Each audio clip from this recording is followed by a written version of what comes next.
చక్రవర్తి ఛత్రపతి శివాజీ మహారాజ్ గారి 396వ జయంతి మన బహుజన సేన ముఖ్యంగా మదనపల్లి అనేది ఇది ఒక 1100 కిలోమీటర్ల దూరం ఉంటుంది. నాకు చందన ఫోన్ చేసి బ్రదర్ మీరు ఖచ్చితంగా రావాల్సిందే, ఈ సబ్జెక్ట్ అనేది చాలా ముఖ్యమైనది. ఎందుకంటే మనకి ఏదైతే బహుజన సేన అంటే మనం పైన ఒకటి డాక్టర్ బాబాసాహెబ్ బిఆర్ అంబేద్కర్ గారు, రెండోది జ్యోతిరావు పూలే గారు. ఏదైతే ఎస్టీ ఎస్సీ ఓబీసీ మరియు మైనారిటీలు అది క్రైస్తవులు బౌద్ధులు జైనులు ఎవరైనా కానీ ముస్లింలతో కలిపి ఏదైతే 6 మైనారిటీలు ఉన్నారు. అయితే ఇటువంటి ప్రోగ్రామ్ చేస్తున్నాను, ఖచ్చితంగా మీరు వచ్చి మీ భావాలు ప్రకటించాలి. ఏదైతే ముఖ్యంగా ముస్లింలకు సంబంధించి ఛత్రపతి శివాజీ మహారాజ్ అంటే ఏదైతే మనం తెలుగు రాష్ట్రాలు అటు తెలంగాణలో ఇటు ఆంధ్ర ఈ 2 చోట్ల కూడా మీరు గమనిస్తే ఎక్కువగా ఈ సెలబ్రేషన్స్ చేసినట్టు అది జయంతి కానీ వర్ధంతి కానీ కనిపించకపోవచ్చు. కానీ నేటికి కూడా సతారాలో కొల్హాపూర్లో అత్యధికంగా ఈ జయంతి మరియు వర్ధంతి ఉత్సవాల్లో పాల్గొనే ముస్లిం మైనారిటీలను గుర్తించాలని కోరుతున్నాను. ముఖ్యంగా మన చంద్రబాబు నాయుడు ఈ ప్రోగ్రామ్ ఇన్వైట్ చేశారు. అన్న ఇది రంజాన్ కదా, మొదటి ఉపవాసం, ఇంత దూరం ట్రావెల్ చేయడం కష్టమవుతుంది. అయినా కానీ మన కోసం మన ఛత్రపతి శివాజీ మహారాజ్ చేసింది చాలా ఎక్కువ. దానికోసమైనా ఈ రంజాన్ మాసంలో ఖచ్చితంగా మొదటి ఉపవాసంలో వచ్చి నేను ప్రజల ముందు ఏదైతే మన పెద్దలు ఇక్కడ చాలా మంది ఉన్నారు, ఏదైతే ఆత్మహత్య నాయకులు ఉన్నారు, మరియు మహిళా సోదరిమణులు ఉన్నారు, యువకులు ఉన్నారు, పెద్దలు ఉన్నారు, అది దళిత బహుజన ఏదైనా సంఘం కానివ్వండి, ఏదైతే ముఖ్యంగా మన భారతదేశంలో నేను కాషాయం మాట్లాడతాను. ఇక్కడ పెద్ద పెద్ద బొక్కలు పెట్టుకుని వచ్చిన మన యువకులు ఉన్నారు, పెద్దలు ఉన్నారు, మరియు ఎంతో సంస్కారవంతంగా వచ్చిన అక్క చెల్లెలు తల్లులు ఉన్నారు. ఇటు కాషాయాన్ని గుర్తాడతాను, అటు భారతదేశ చట్టాల్లో ఉన్న ఆకుపచ్చలను కూడా గుర్తాడతాను.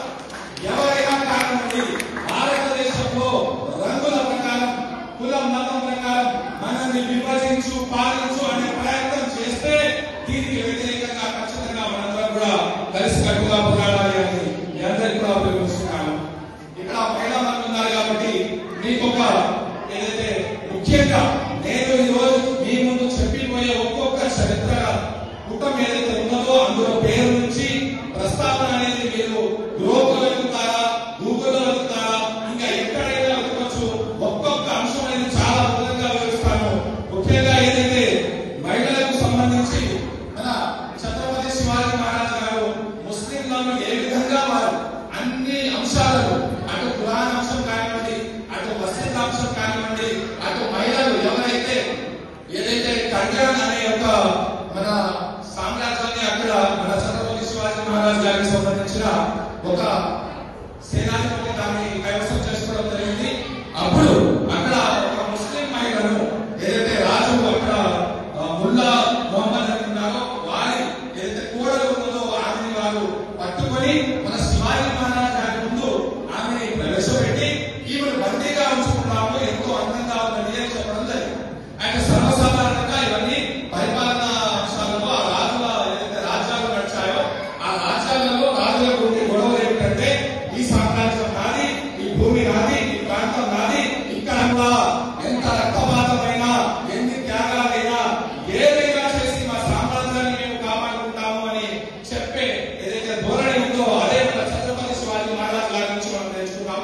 అయితే ఆ మహిళను బందీగా ఉంచుకున్నామని చెప్తే ఛత్రపతి శివాజీ మహారాజ్ గారు ఆ మహిళ వైపు చూస్తూ మా పెద్దలు ఏదైతే చెప్పారో దళిత నాయకులు, అమ్మా నువ్వు ఎంత అందంగా ఉన్నావు, నా తల్లి కూడా నిన్ను చూస్తుంటే నా తల్లి గుర్తుకొస్తుంది, మీరు మా తల్లి కన్నా అందంగా ఉన్నారు, నేను కూడా ఇంకా అందంగా జన్మించేవాడిని అన్నట్టు చెప్పి ఆ మహిళను తీసుకొని వెళ్ళి మళ్ళీ తన సామ్రాజ్యంలో వదిలేసి రమ్మని చెప్పినంత గొప్ప మహారాజ్ మన ఛత్రపతి శివాజీ మహారాజ్. అయితే ఛత్రపతి శివాజీ మహారాజ్ సైన్యం గురించి, వారి సైన్యంలో ఉన్న ముస్లింల గురించి ఏదైతే ముఖ్యంగా ఎక్కువ శాతం ముస్లింలే ఉండేవారంటారు. ఏదైతే ఇప్పుడు మనం చాలా అంశాలు చూస్తున్నాం, ఈ అంశాలలో మీరు గమనిస్తే ముస్లింల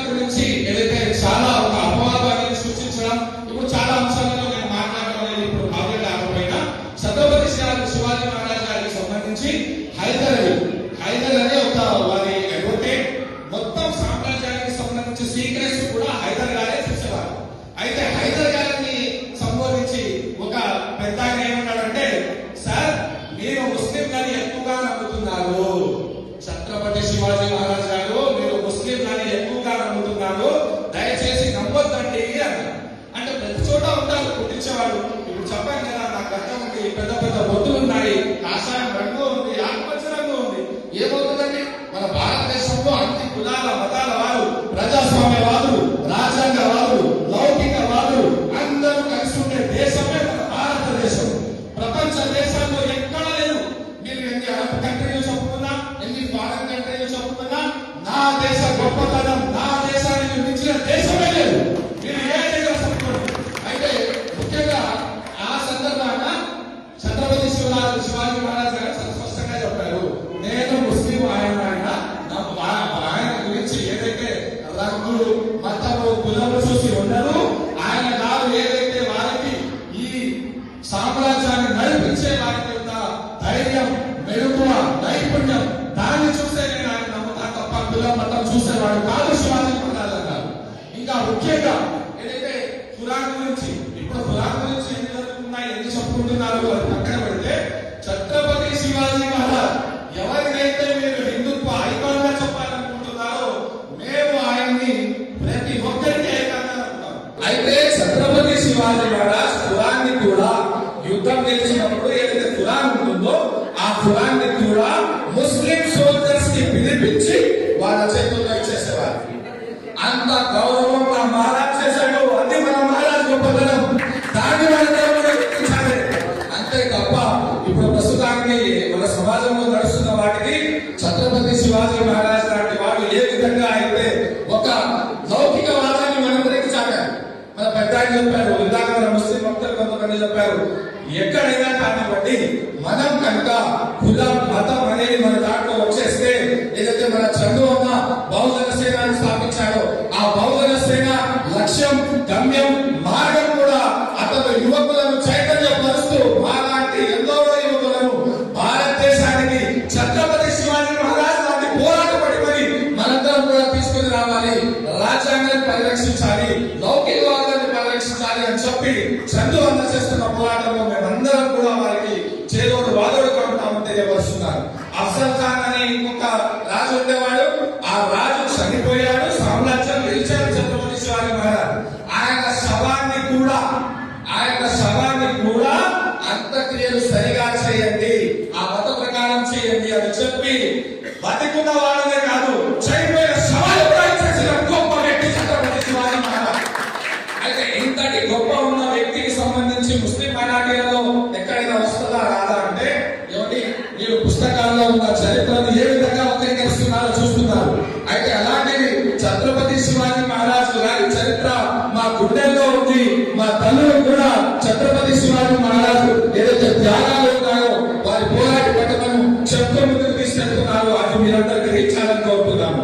ఏదైతే ఎంతో ఓర్పుగా మన అక్క చెల్లెలు, మన పెద్దలు మరియు యువకులు ఏదైతే వేదిక మీద వచ్చున్నారో, చివరిగా ఒక మాట చెప్తూ నేను ఆ ప్రసంగాన్ని ముగిస్తూ, ఏదైతే చందన్న ఈ అవకాశం వచ్చాడో నాకు మదనపల్లిలో మాట్లాడడానికి, దాని గురించి నేను చివరిగా ప్రతి ఒక్కరి ముందు ఎంతో బాధాతత్వ హృదయంతో చెప్పుకుంటూ వెళ్తున్నాను. చూడండి, మన భారతదేశంలో ఆల్రెడీ ఏదైతే బహుజనం పేరుతో మనం ఎస్టీ, ఎస్సీ, బీసీ, మైనారిటీలు, ఓబీసీ అంశాలు ఉన్నాయి. అలాగే ఇప్పుడు ప్రస్తుతం ఒక కులాన్ని, ఒక మతాన్ని టార్గెట్ చేయడం, మీరు నేను జంక్షన్ నాయకులు ఉన్నారు గమనించాలి. నాగబాబు గారు, ఎమ్మెల్సీ నాగబాబు గారు ఒక కోవని పిలిపించి మానవతా దృక్పథంతో వారికి సహాయం చేశారు, ఏదో చేశారండి. దాన్ని కూడా ఒక రాజకీయానికి వాడేస్తున్నారు, మతతత్వానికి వాడేస్తున్నారు. అలాగే దీపక్ మొహమ్మద్ అనే ఒక యువకుడు ఉన్నారు, ఆయన అంశంలో కూడా మతతత్వానికి వాడేస్తున్నారు, రాజకీయానికి వాడేస్తున్నారు. కావున నేను మీ అందరి ముందు కూడా చివరిగా ఛత్రపతి శివాజీ మహారాజ్ గారిని మనం ఆదర్శంగా తీసుకుంటూ మన దేశంలో ఏదైతే నడుస్తుందో, మతం గొప్పదా, కులం గొప్పదా, పార్టీ గొప్పదా అంటే మనకు మన భారతదేశం గొప్పది, మన ఛత్రపతి శివాజీ మహారాజ్ నేర్పించిన స్ఫూర్తి గొప్పది అంటే మీరు గ్రహించాలని కోరుతూ, మరియు ఎన్నో ముఖ్య అంశాలు చెప్పాలని చెప్పి నాకు వస్తూ ఉంది. కానీ అయినా కూడా ఏదైతే నాకు ఎక్కువ సమయం నుంచి నాకు ఈ అవకాశం కల్పించిన మా చంద్రబాబు మరియు ముఖ్యంగా మన చంద్రన్న ఈ మాటలు వినాలి.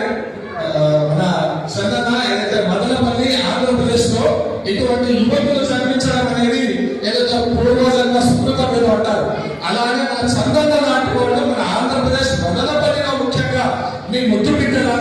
దళిత ముస్లిం మైనారిటీ బహుజనులు సపరేట్ వర్గాలకు సంబంధించి మన చంద్ర అందరూ చేస్తున్న ఉద్యమాన్ని ప్రతి ఒక్కరు కూడా ముందుకు తీసుకెళ్లాలని కోరుతూ నాకు ఈ అవకాశం ఇచ్చిన సంబంధంలో వారి టీంకు ప్రతి ఒక్కరికి కూడా పేరు పేరు నా కృతజ్ఞతలు తెలుపుకుంటున్నాను. జై హింద్, జై హింద్.